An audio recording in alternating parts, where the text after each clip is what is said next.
If you love the great game of rugby, this podcast will have you fully engaged as the world's biggest rugby names share their stories, their moments when mindset, mental toughness, and mental strength either made them or broke them. I'm Mark Zimmerman, and I'll be your host, and I cannot wait to go on this rugby journey with you. It gives me great pleasure today to welcome a very, very special guest, Naya Tapper. Naya, thank you so much for coming onto the show today. Thank you so much, Mark, for having me. I'm super excited to chat with you and get in touch with your audience. Awesome. So tell me, Naya, where are you located at the moment? Which part of the world are you? I'm currently in San Diego, California. We have our Olympic training residency here, and so it's beautiful and sunny. So for those of you who don't know much about Naya, Naya's played in no less than 3 World Cups and 1 Olympic Games. I think it was Tokyo. Is that correct, Naya? Yes, that's correct. And the astounding thing in terms of achievement is Naya has actually been named as the highest try scorer in women's rugby. Is that correct, Naya? For the USA team, yes.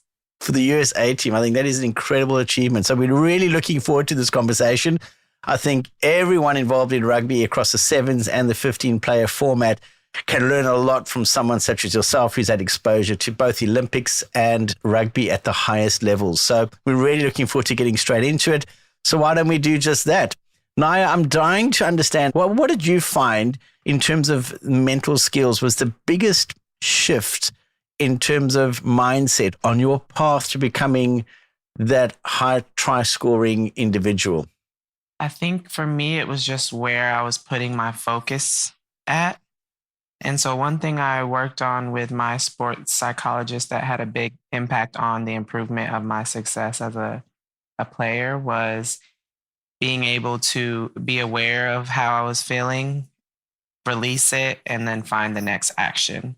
And so I think that was the game changer for me, is that next task mentality. That's incredible. You touched on something that caught my attention. You worked with a sports psychologist. So would you say that the impact of working with someone on mental skills at a high competitive level played a big part in your success? A huge part. I mean, honestly, I think it's necessary. It was something that when presented to me, I wasn't interested in, but having tapped into that area of work, it's just been an incredible improvement on myself, not only on the field, but off the field as an up and coming leader for the girls. That's incredible. And, I'm sure our listeners are keen to know, if you could rewind the clock, what, if anything, from a mental skills or a mindset perspective, would you have done differently on your path, whether it be something you would have done more of or less of as you became a professional player in that transition to professionalism? I think if I had access to the resources, I would have started working with a sports psychologist earlier. I think that would have probably skyrocketed my career earlier and would have had me in a different position today. And so I think that is something that I would have changed. Interesting. That's really good to know. And I guess this question might be somewhat similar to the one I've just asked you, but nobody likes to experience tough times on or off the field. But what would you say now to your 18-year-old self, or any young athlete, or any young lady or women transitioning into from club rugby to state rugby, then to national rugby, knowing what you know now about the sport in terms of mental toughness and that preparation in your headspace, what advice would you give to your 18-year-old self?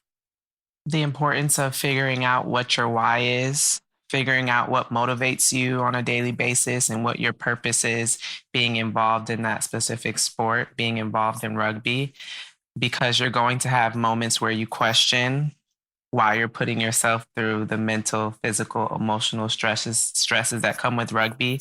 And if you don't have an answer for that, you're going to struggle. And so I think that would be my piece of advice, is figure out what your why is. I love that. I mean, we often get asked about, what's our purpose? What's our why? And I think people struggle with that because it's not a simple question to answer. And I think until you've put yourself out there and exposed yourself to to being outside of your comfort zone, I think quite often the answer to that question lies outside of one's comfort zone. I love the way you framed that. And often players, tend to as they build resilience, and we hear about this word resilience a lot in sports, whether it's at a competitive level or professional level. How do you bounce back after a bad moment in the game? Are there any techniques or tips that have helped you to put raw disappointment behind you quickly so that you can move on? I'll be honest, in sevens, you don't really have much time to sit in sorrow over mistakes. It's a very fast paced game. And being a very competitive person, I know the importance of being able to flush a mistake increases my chances of being impactful for the girls. And with that, us getting the outcome that we want. And so for me, again, bringing up this idea of the next task mentality, being able to let something go and figure out what the next thing I need to be doing is, that moment of presence allows me to release any feelings I have towards a mistake. Also being aware that mistakes happen, they're going to happen no matter how hard you train. I think that, mistakes obviously happen. And I think as a mental skills coach myself, we often taught to embrace the learnings from the mistakes, because part and parcel of embracing continuous improvement is what do we take away from a mistake? And I love what you've just referenced in the sevens game. Things move a lot quicker. So every second counts, I guess. And it's how you leave it behind you that really counts, so that you remain present in the moment. Speaking of being in the moment, how much do you think, Naya, off-field distractions can impact players in the lead up to game day and even during those high-intensity matches?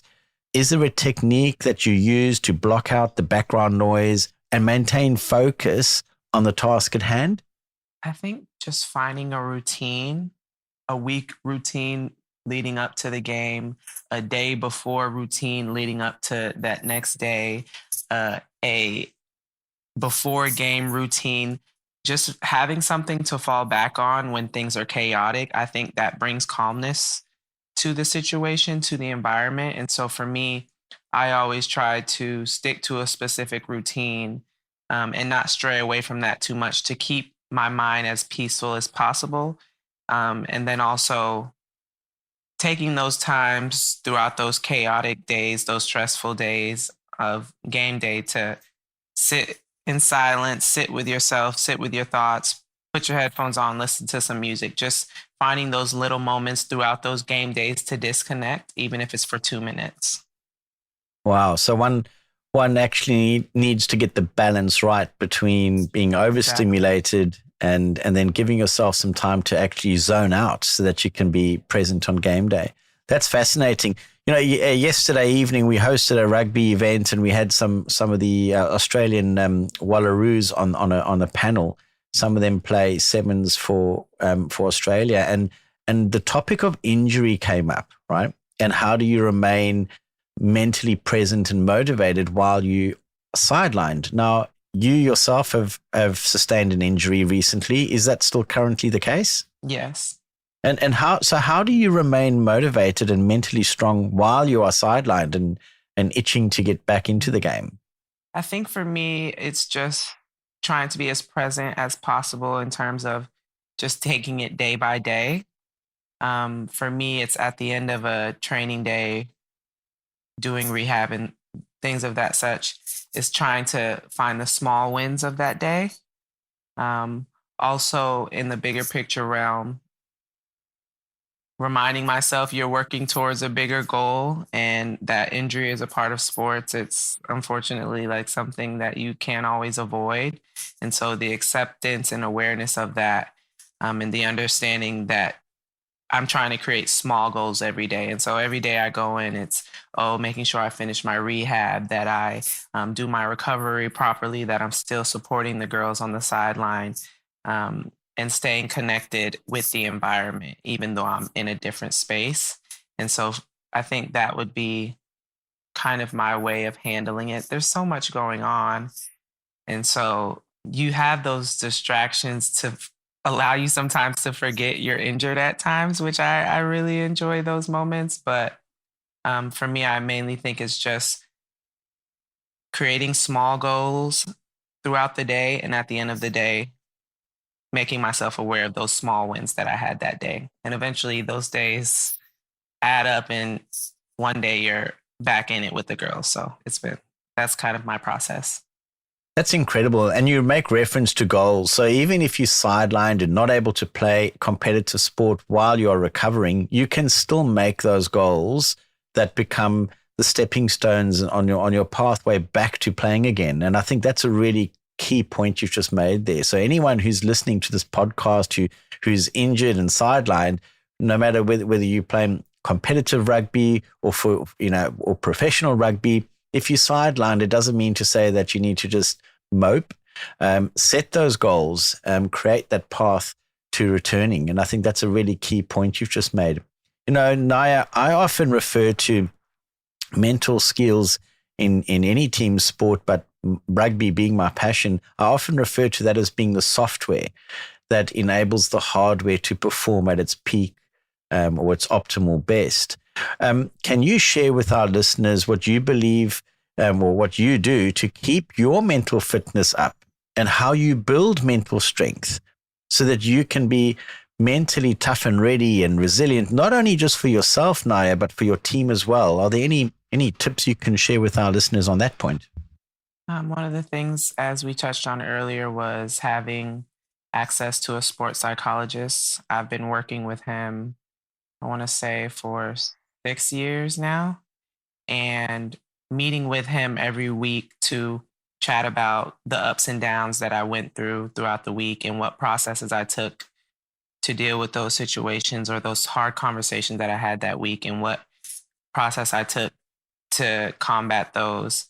That has been very beneficial and, again, a big part of my routine to stay where I feel is best for me mentally and where is best for the team. Another thing I do is having an accountability buddy.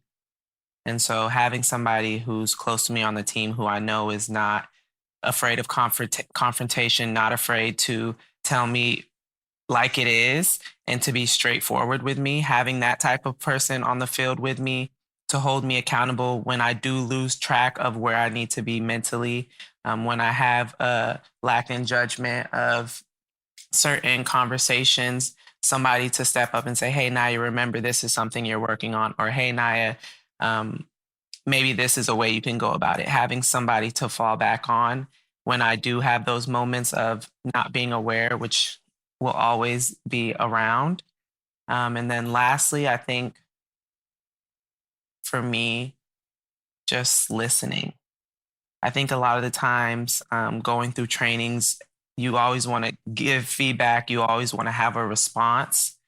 But I think something that's been very important for me is just sitting for a second in what's happening, sitting for a second to listen to what my teammates are saying and asking for and feeling. That is a big part in me being mentally well for my teammates in a leadership role. Wow.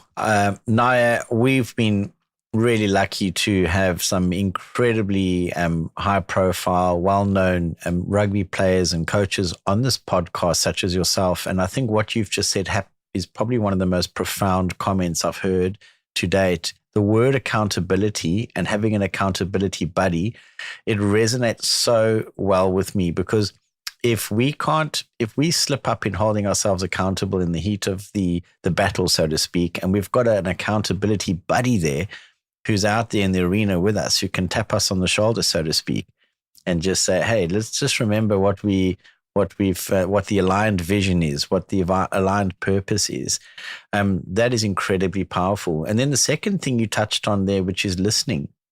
I think the power of active listening to both verbal and nonverbal communication certainly feeds into that mental skills space incredibly powerfully as well. I think that comment really just sits so well with me. So thank you for sharing that one. Naya, would you say that players in general in this day and age are more in tune with mental skills of the game, or is everyone still focusing so much on, as I mentioned earlier, the hardware and not enough on the software, which is mental skills and mindset? I don't want to speak on anybody I I am not around and don't really know like what their process looks like or what things they're in tune with. But I can speak on my team saying that mental skills are very important in our environment. We do a lot of work with the sports psychologist as a team around things on and off the field. And then we also have individuals that, if interested, you work with him personally. And so it's a huge part of our day on a daily basis in terms of doing mindfulness before sessions, doing mindfulness at meetings, doing mindfulness on tour, having these meetings with the sports psychologist to work through any issues that we're having, or working with him to try to find areas of improvement on and off the field. And so for us, it's a huge thing. Um, and it's had a really big impact, in my opinion, on the culture of the team, on the performance of the team, really in every aspect, every area of the team. There's some way to find how it's improved because of the mental work that we've been doing. And so having that buy-in to the importance of mental skills, the importance of, working on your mental as an individual and as a team, it's huge in our environment for sure. Every one of your responses, I just want to hold on to onto some of the key words. And there you just referenced culture. And I think if there's an aligned belief that mental skills plays an important role as a collective and as an individual in the team's journey to success, I feel that it makes the pathway to that outcome a lot smoother.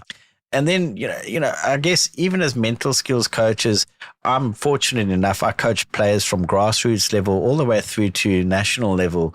And one common theme that comes up often is bouncing back from mistakes. And when it comes to mistakes on the field, I'm a big believer of just chuck it in the bucket immediately. I've got a 3-second rule if I'm coaching. You can sit on the pity potty for no more than 3 seconds because the game continues, especially the sevens game. It's a very fast format. Anything longer than 3 seconds, you're looking behind you at the mistake. And I guess the direction you're going is backwards then if you're looking behind you. What would you say in terms of tools or techniques to leave a mistake behind? What is an effective tool that you have found has helped you to bounce back from mistakes during a game?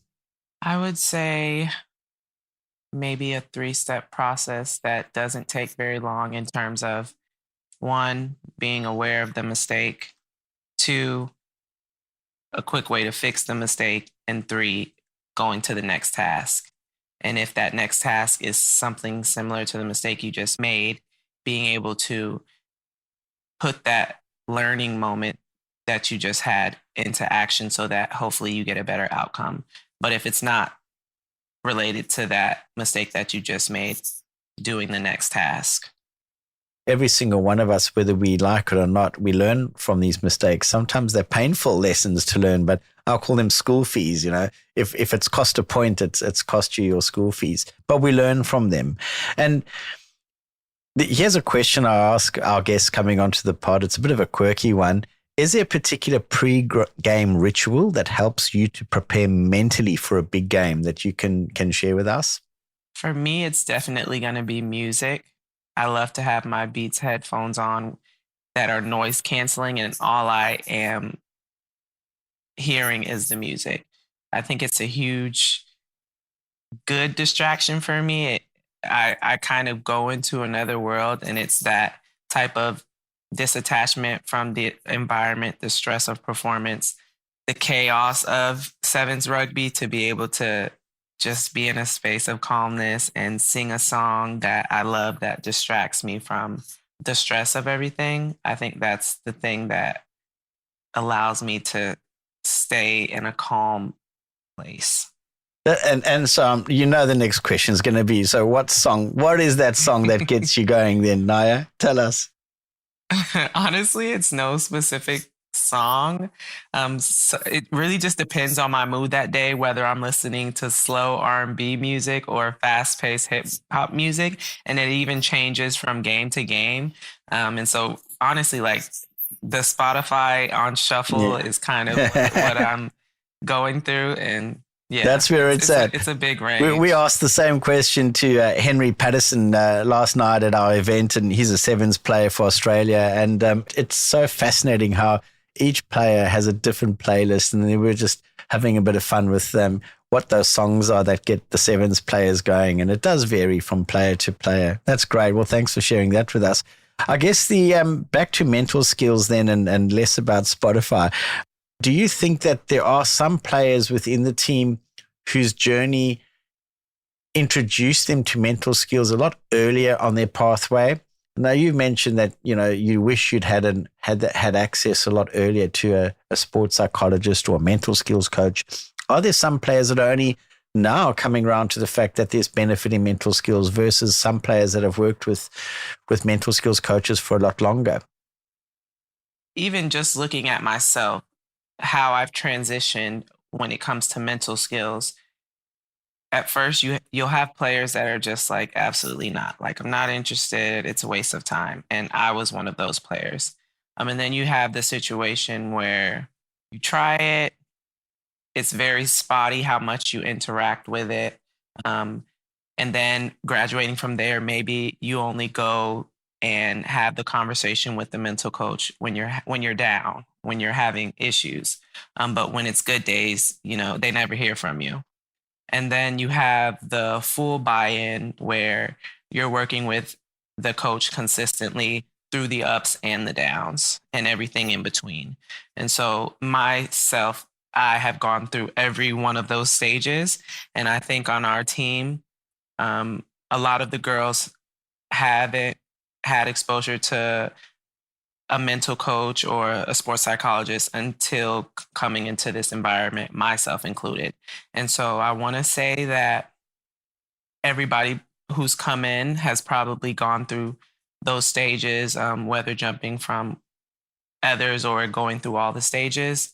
But from my experience, definitely went through all the stages. And I want to say that that's probably the same thing a lot of the girls are experiencing who are younger coming in. But the older ones, probably at the same stage that I'm at, if it's had been beneficial to them. Well, I don't think you get to become one of the leading try scorers in US Rugby Sevens history by not being the complete package, combining the hardware with the software. And in my experience as well, as being a mental skills coach at coaching professional teams, there are two types of athletes that I engage with. One is reactive because they need a solution to something that needs to be addressed.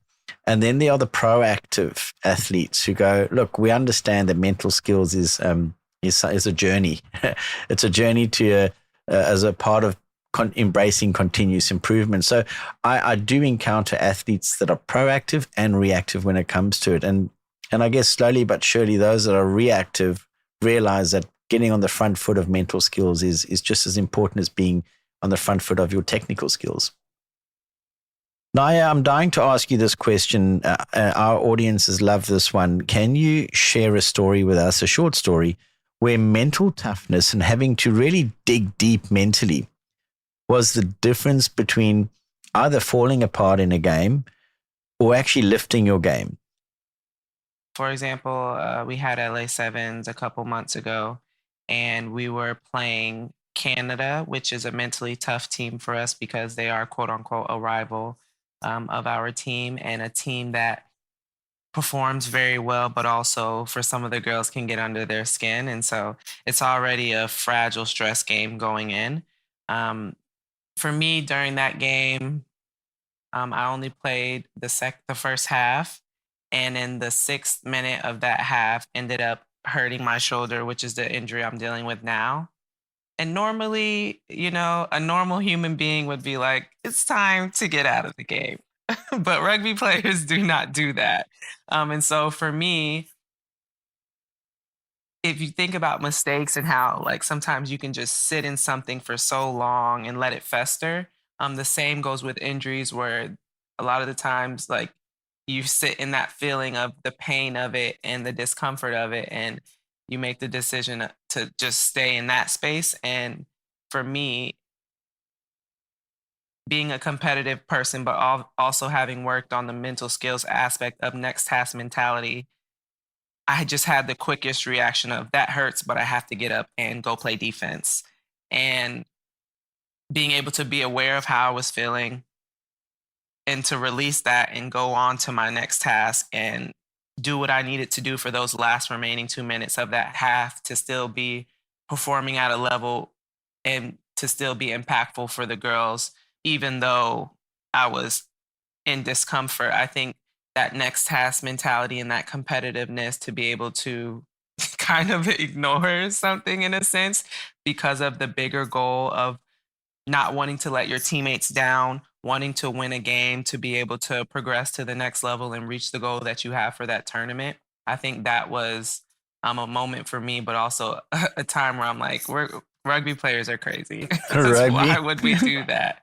But it's because of that why that we created that eagerness to perform and to reach our purpose. That's an incredible response to that question. I think there's so much there that we can unpack in that response alone. And I guess the coaches inspire us. Other players inspire us. Is there anyone that springs to mind in terms of who's coached you along your journey from amateur rugby through to professional rugby that's made a lasting imprint in your mind when it comes to mental skills? And I guess the second part to that question is there a particular player that's inspired you when it comes to mental skills, whether it be a USA player or a competitor that's inspired you?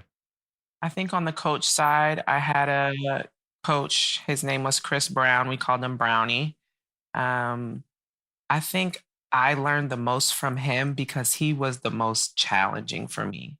I think we had a challenging relationship, but I grew so much under him because of how much he challenged me to be a better player on the field. He was the coach that made me. He also continued to challenge me to not get complacent as a player. Even when I felt I was hot, sessions of talking with a sports psychologist, which has just had a huge impact on my life. And so I give him the credit for that. And also, he just showed me the importance of getting my own house together and not worrying about other players. And so for me, the thing about him was he challenged the ego. He challenged my skill set. He challenged me as a human being. And you never like how that feels in the moment. But then a year later, you're like, oh, well, I'm here now because of that. I'm here now because of that challenge, that adversity, that coach who pushed me to another level, even when I hated it. And so I give him a lot of credit for that. And then on the players' side, honestly, I want to say every single one of my players because they are so different. Like each and every one of them are these different individuals that need different things and that give off different energy and different feedback. And so being able to, in a sense, multitask these different personalities and learn how to approach each individual, that is a mental skill in itself that even today, like I'm still working on and probably will always be working on in my career, learning how to work with different people, Right. coming from a track and field background that's very individual into a rugby environment that's all about team. That was a big thing for me. And so I want to say every one of my teammates that I've ever played with. Yeah. Fair enough. Fair enough. I think we inspire each other, and I have no doubt that if I was to ask your teammates that question, they would say that you inspire them as you do so many thousands around the world. I guess outside of the rugby arena, what are you working on outside of rugby that our listeners might be interested to learn about? Any charities or causes or volunteering, anything like that you're involved in? We're actually in our second year of the Naya Tapper Scholarship. It's a scholarship that provides financial assistance to youth rugby players in the San Diego area that play for the OMBAC youth rugby team. And so I've partnered with them to be able to assist parents in allowing their kid to play rugby, just because I just think it's such a great sport. And the sooner they can get into it without the worries of the financial side, the better. That's incredible. Then the Naya Tapper Scholarship. What's the link to that? What is the web link? How do people find out about that? If you go to my Instagram at Naya Tapper, NayaTapper, I have a link tree on there, and there's a link on there to learn more about the scholarship and also donate. Incredible. I would appeal to any of our listeners to do that. Rugby is more than just a game. It's a way of life. We are a global community of passionate fans, and it really extends outside of the 80 minutes or outside of the sevens game. So please do that. Go on to Naya's Instagram and support that cause. Any cause that helps our fellow people out there is a good cause. Naya, before we wrap it up, are there any little snippet of advice can you give to any of our women and men out there getting into the game of sevens? I think for me, it's just being prepared for the adversity, and when being faced with that adversity, knowing that you need to make a choice and that there has to be actions involved. One of the things my sports psychologist says a lot is that he doesn't care how we feel. Because if you think about it, on the field, none of that matters. Everybody's tired. Everybody's feeling a little pain. Everybody's stressed out. It's about what you do with those feelings. And so for me, it's be prepared for the adversity and be prepared to find actions to face those challenges. I think that has been the most beneficial learning for me, not only in rugby, but in life in general, because, once sports is done, we have to get back into the real world. And so that would be my advice. Well, Naya, I can't actually thank you enough for sharing that advice, all your words of wisdom on today's podcast. I think there'll be many listeners who will be listening to this episode more than once because there's so much that we've packed into it. And more than anything, I personally have been looking forward to this episode for a while now. And I just wanted to thank you for carving out some time out of your busy schedule. And we wish you a really speedy recovery. We look forward to seeing you back out there doing your magic and scoring lots of tries again. So thanks so much on behalf of all of our listeners and on the mark and our sponsor, the MPT Method. We'd just like to thank you for giving up your time today. Thank you. Thank you, Mark, and thank you to all the listeners. That's great.